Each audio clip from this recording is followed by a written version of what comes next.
India TV YouTube channel को subscribe करें और बेल आइकन दबाएं। कोरोना के खतरे के बीच आजकल दूसरी सबसे ज्यादा चर्चा जिस चीज की हो रही है वो है टूल किट। नेता आपस में टूल किट की बात कर रहे हैं, लेकिन एक नया टूल किट है जिसकी चर्चा बहुत कम हो रही है। इस टूल किट में महाकुंभ का जिक्र है, हरिद्वार का जिक्र है, हिंदू धर्म की बात की गई है। तो क्या कोई ऐसा भी टूल किट बना है जो सीधे सीधे एक धर्म के खिलाफ जाता है, और ये काम कैसे करता है? इसको समझने के लिए आपको इंटरनेशनल मीडिया की हेडलाइंस से लेकर सारे स्टेक होल्डर्स की बातचीत सुननी और समझनी होगी। क्या हिंदू सॉफ्ट टारगेट हैं? ये समझने के लिए हमने उनसे भी बात की जो कुंभ में गए, और उनसे भी बात की जिन्होंने कुंभ के खिलाफ एक दूसरा नैरेटिव सेट करने की कोशिश की है, और तब जाकर इस एंटी हिंदू टूल किट का पुर्जा खुला है। क्या कुंभ को जानबूझकर निशाना बनाया गया? क्या कुंभ को पूरी प्लानिंग के तहत सॉफ्ट टारगेट बनाया गया? कोरोना की सेकंड वेव को कुंभ से किसने जोड़ा, कैसे जोड़ा और क्यों जोड़ा? इंटरनेशनल मीडिया ने कुंभ को बदनाम करने के लिए प्रोपेगेंडा वाली कैसी कैसी हेडलाइन छापी। कुछ बड़े अखबारों की सुर्खियां पढ़ लीजिए, देख लीजिए। अल जजीरा ने सुपर स्प्रेडर का ठप्पा लगाया, बीबीसी ने कुंभ को वायरस फैलाने वाला बताया, वॉशिंगटन पोस्ट ने भारत में कोरोना के सेकंड विस्फोट के लिए सीधे सीधे कुंभ मेला को कसूरवार ठहराया। द गार्डियन तो एक कदम आगे निकला, बाकियों ने सीधे सीधे कुंभ का नाम लिया, मगर यह तो सीधे हिंदुओं पर पहुंच गया, धर्म की बातें करने लगा। मगर क्या यह सब कुछ पहले से लिखी स्क्रिप्ट का एक हिस्सा था? क्या कुंभ को बदनाम करने वाला महागठबंधन बना? क्या दुनिया के नामचीन अखबारों में एंटी कुंभ कैंपेन का नैरेटिव चलाया गया? क्या इस एजेंडे के पीछे कोई पॉलिटिकल दिमाग था? कांग्रेस के माउथपीस नेशनल हेराल्ड में छपी इस हेडलाइन की स्क्रिप्ट कहां और किसने लिखी? कांग्रेस के नेताओं की ट्विटर टाइमलाइन पर एंटी कुंभ वाले हैशटैग क्यों घूम रहे थे?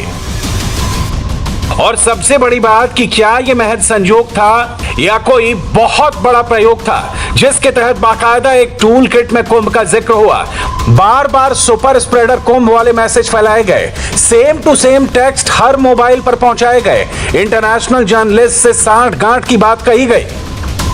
सोची समझी साजिश के तहत कुंभ को बदनाम करने वाली जो पटकथा लिखी गई, अब उसने देश के सबसे प्रतिष्ठित जूना अखाड़े के आचार्य स्वामी अवधेशानंद को नाराज कर दिया है। उनका गुस्सा फूट पड़ा है। इंडिया टीवी के कैमरे पर स्वामी अवधेशानंद ने बहुत कुछ कहा है, कुंभ को बदनाम करने वालों को एक्सपोज किया है, इसलिए आज आप सबको उनकी बातें सुननी चाहिए। आज हम आपको फैक्ट्स एंड फिगर के साथ बताएंगे कि कैसे नेशनल से लेकर इंटरनेशनल प्लेटफॉर्म्स तक कोरोना की दूसरी लहर के लिए बेवजह कुंभ को बड़ा मुद्दा बनाया गया। फैक्ट्स चौंकाने वाले हैं, एक एक चीज हैरान करने वाली है। जिस वक्त 2021 में हरिद्वार में महाकुंभ मेला की घोषणा हुई, उस वक्त कोरोना की पहली लहर लगभग कम हो चुकी थी। कुल मामले 10,000 की रेंज में थे। महामारी को देखते हुए इस बार कुंभ का ड्यूरेशन कम कर दिया गया और सिर्फ 1 महीना रखा गया। मगर 1 से 30 अप्रैल तक कुंभ के ऐलान के साथ ही देश और विदेश में बैठे वल्चर एक्टिव हो गए और कुंभ के खिलाफ एजेंडा चलना शुरू हो गया। कुंभ के दौरान साइंटिफिक और डेटा बेस्ड एनालिसिस करने पर पता चलता है कि कुंभ ने दूसरी लहर को बढ़ने में कोई भूमिका नहीं निभाई है। इसे 4 अलग अलग मैप से समझिए। 25 से 31 जनवरी के बीच देश के 20 जिले ऐसे थे जहां रोज 100 से ज्यादा केस रिपोर्ट किए जा रहे थे। 22 से 28 फरवरी के बीच 33 जिलों में डेली केसेस की संख्या 100 से ज्यादा थी। 25 से 31 मार्च के बीच देश के 89 डिस्ट्रिक्ट में 100 से ज्यादा केस रिपोर्ट हो रहे थे, जबकि 24 से 30 अप्रैल के बीच जिलों की संख्या बढ़कर 471 हो गई, जहां हर रोज 100 से ज्यादा केस रिपोर्ट हो रहे थे। फरवरी और मार्च का नक्शा यह बताता है कि दूसरी लहर पश्चिम भारत से उठी, जिसने पूरे देश को अपनी चपेट में ले लिया। मगर कुछ मोदी विरोधियों और पश्चिम मीडिया ने खबर फैलाई कि कुंभ तो कोरोना का सुपर स्प्रेडर निकला। हरिद्वार से पूरे इंडिया में कोरोना का सेकंड वेव फैल गया। इस पर जूना अखाड़ा के महामंडलेश्वर स्वामी अवधेशानंद की सुनिए, आपको कुछ क्लैरिटी जरूर मिल जाएगी। हम काफी दिन से ऐसा देख रहे हैं कि एक नैरेटिव्स खड़ा किया जा रहा है, हमारी संस्कृति, संस्कार, परंपरा, पर्व और जो मान्यताएं हैं उनको एक तरह से लक्षित किया जा रहा है, केंद्रित किया जा रहा है। पीछे हम ऐसा अनेक बार अनुभव कर चुके हैं कि कुछ अलग तरीके के भ्रामक प्रचार, अलग प्रकार की कोई एक ऐसी परिस्थितियां बताई जा रही हैं कि ये कोरोना का संक्रमण कुंभ से आया है, जबकि पूरे प्रदेशों के आंकड़े कुछ और कहते हैं। वहां पर कोरोना की प्रचंडता थी। हरिद्वार में इस तरह के केस नहीं थे, हरिद्वार में इस प्रकार का कोई भी प्रभाव नहीं था। कुंभ और हरिद्वार को लेकर जैसा गलत नैरेटिव सेट करने की कोशिश की गई, अब उसकी एक दूसरी और असली फैक्ट शीट देखिए। कुंभ के दौरान देश के प्रमुख शहरों की पॉजिटिविटी रेट देखने पर पता चलता है कि दूसरी लहर कुंभ की शुरुआत से पहले ही देश के दूसरे हिस्सों में तबाही मचा रही थी। मसलन उस वक्त नागपुर में पॉजिटिविटी रेट पीक पर थी। इसकी तुलना में हरिद्वार और देहरादून में केस उतने ऊपर नहीं गए थे। ठीक इसी तरह रायपुर में भी पॉजिटिव केसेस का ग्राफ हरिद्वार और देहरादून के मुकाबले काफी ऊपर था। विशाखापट्टनम में भी ऐसा ही हाल था, वहां भी नंबर्स बाकी दोनों के मुकाबले ज्यादा थे। अब एक और आंकड़ा देखिए, 1 अप्रैल यानी जिस दिन कुंभ की शुरुआत हुई उस दिन हरिद्वार का पॉजिटिविटी रेट 1.3% था।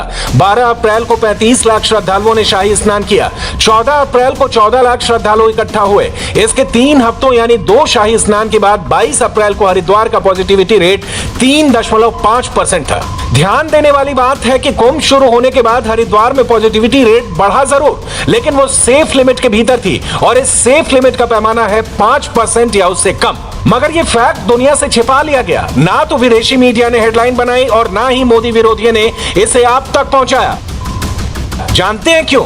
क्योंकि ये सब कुछ एक सोची समझी प्लानिंग का हिस्सा था। एक कुंभ को लेकर और कुछ अलग तरीके की बातें भी सामने आ रही हैं कि कुंभ को टारगेट किया जाए, परंपराओं को टारगेट किया जाए।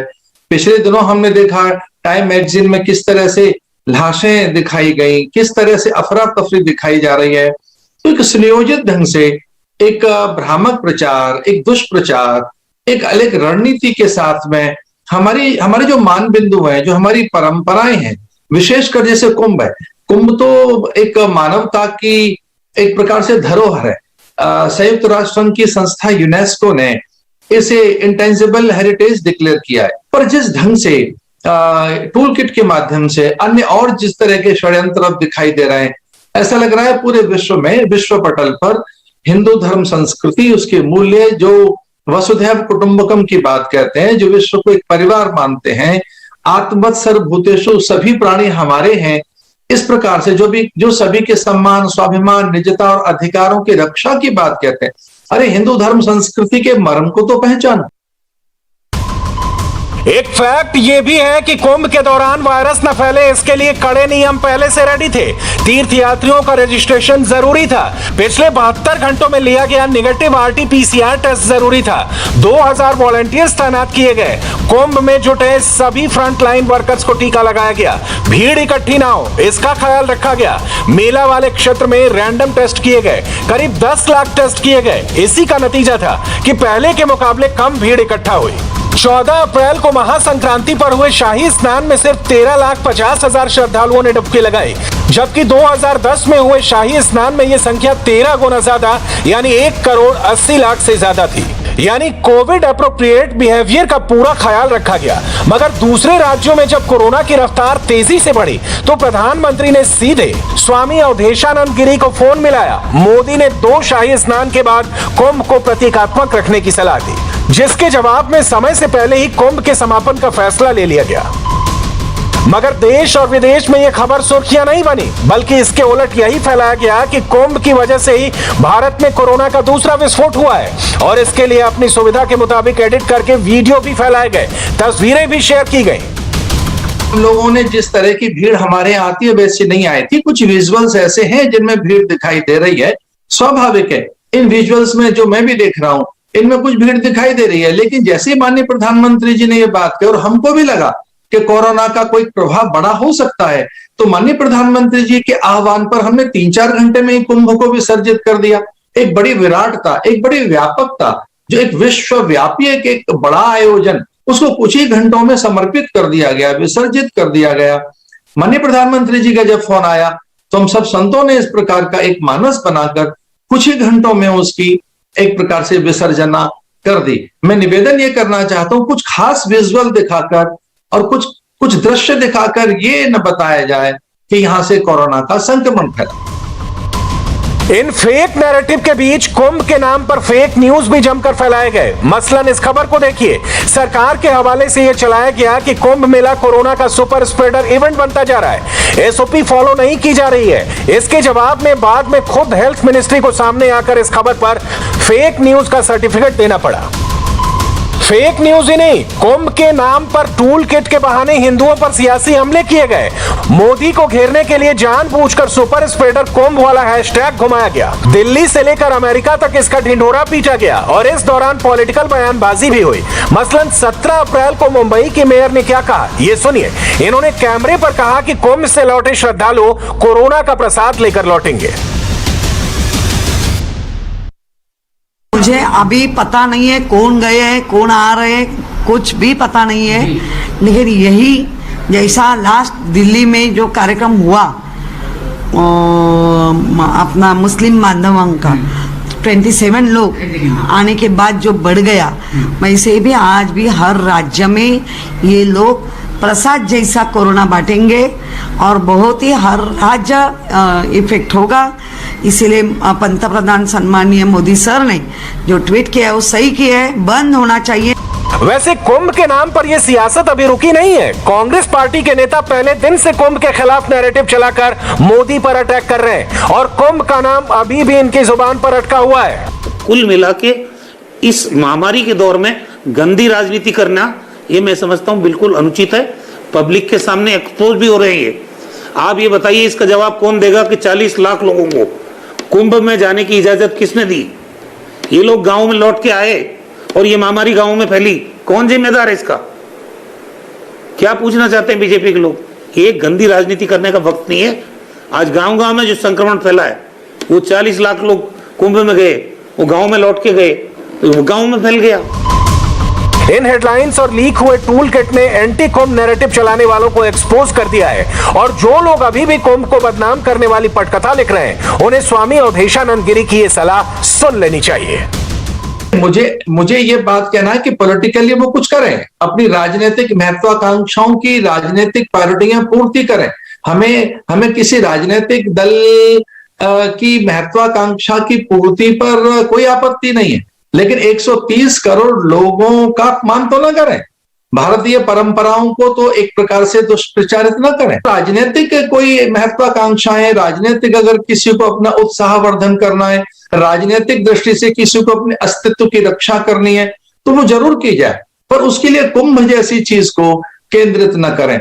सच तो यह है कि दूसरी लहर के बीच कोरोना वायरस मोदी विरोधियों का फेवरेट हथियार बना हुआ है, मगर सियासत चमकाने के लिए मोदी विरोधी कुंभ को बदनाम करने की सुपारी ले लेंगे, इसकी कल्पना किसी ने नहीं की थी। देश भर में कोरोना की दूसरी लहर से अब तक कितने डॉक्टर्स अपनी जान गंवा चुके हैं, पूरी खबर दिखाएंगे आपको एक छोटे से ब्रेक के बाद। नमस्ते, मैं हूं मीनाक्षी जोशी। वीडियो और खबरों से अपडेट रहने के लिए India TV YouTube channel subscribe करें, बेल आइकन दबाना ना भूलें। जुड़े रहें इंडिया टीवी के साथ।